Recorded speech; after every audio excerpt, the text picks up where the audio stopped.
The Book of Habakkuk. The burden which the prophet Habakkuk saw. O Lord, how long shall I cry, and you will not hear? Even cry out to you violence, and you will not save. Why do you show me iniquity, and cause me to see trouble? For plundering and violence are before me. There is strife, and contention arises. Therefore the law is powerless, and justice never goes forth.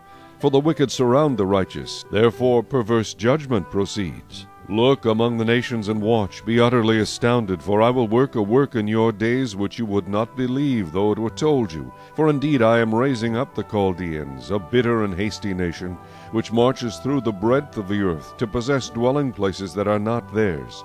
They are terrible and dreadful, their judgment and their dignity proceed from themselves. Their horses also are swifter than leopards, and more fierce than evening wolves. Their chargers charge ahead, their cavalry comes from afar. They fly as the eagle that hastens to eat.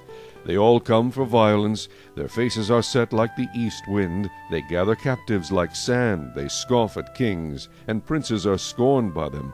They deride every stronghold, for they heap up earth and mounds and seize it. Then his mind changes, and he transgresses. He commits offense, ascribing this power to his God. Are you not from everlasting, O Lord my God, my Holy One? We shall not die. O Lord, you have appointed them for judgment. O Rock, you have marked them for correction. You are of purer eyes than to behold evil, and cannot look on wickedness. Why do you look on those who deal treacherously, and hold your tongue when the wicked devours a person more righteous than he? Why do you make men like fish of the sea, like creeping things that have no ruler over them? They take up all of them with a hook. They catch them in their net, and gather them in their dragnet. Therefore they rejoice and are glad. Therefore they sacrifice to their net, and burn incense to their dragnet, because by them their share is sumptuous, and their food plentiful. Shall they therefore empty their net, and continue to slay nations without pity? Chapter 2. I will stand my watch, and set myself on the rampart, and watch to see what he will say to me, and what I will answer when I am corrected. Then the Lord answered me and said, Write the vision, and make it plain on tablets, that he may run who reads it. For the vision is yet for an appointed time, but at the end it will speak, and it will not lie. Though it tarries, wait for it, because it will surely come, it will not tarry. Behold, the proud, his soul is not upright in him, but the just shall live by his faith. Indeed, because he transgresses by wine, he is a proud man, and he does not stay at home, because he enlarges his desire as hell, and he is like death and cannot be satisfied. He gathers to himself all nations, and heaps up for himself all peoples. Will not all these take up a proverb against him, and a taunting riddle against him, and say, Woe to him who increases, what is not his, how long? And to him who loads himself with many pledges.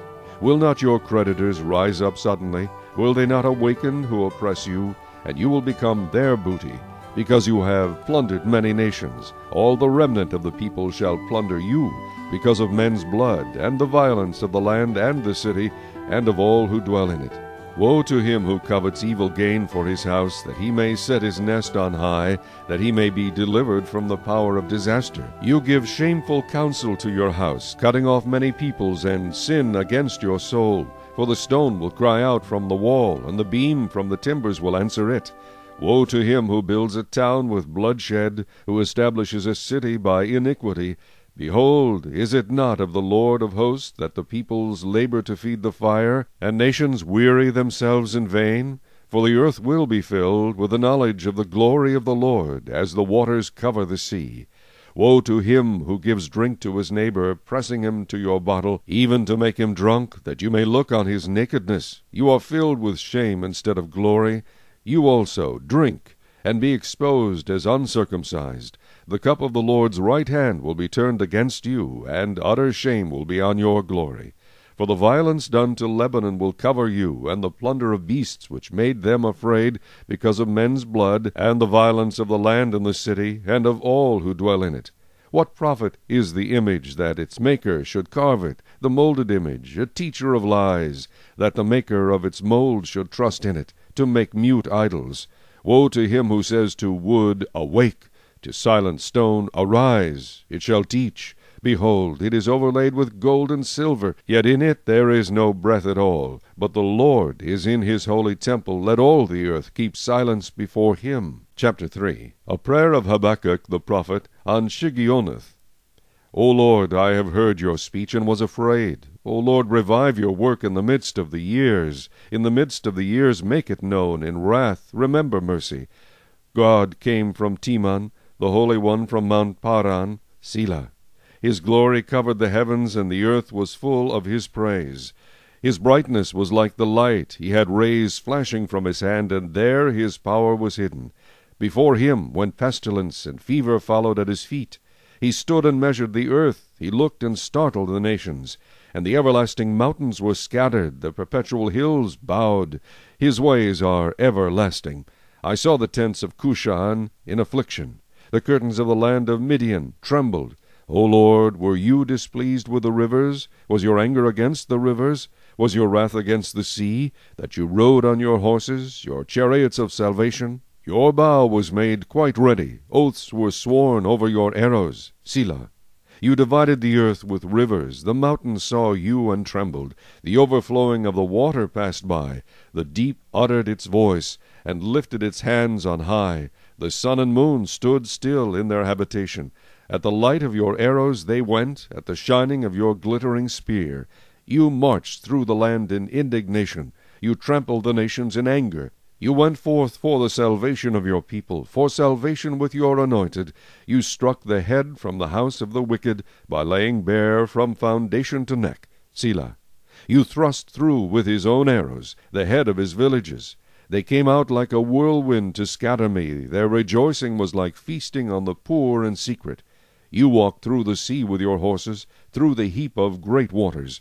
When I heard, my body trembled, my lips quivered at the voice. Rottenness entered my bones, and I trembled in myself, that I might rest in the day of trouble. When he comes up to the people, he will invade them with his troops.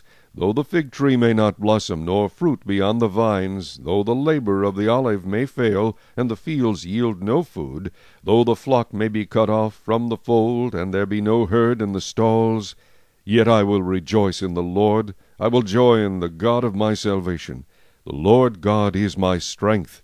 He will make my feet like deer's feet, and he will make me walk on my high hills. To the chief musician, with my stringed instruments.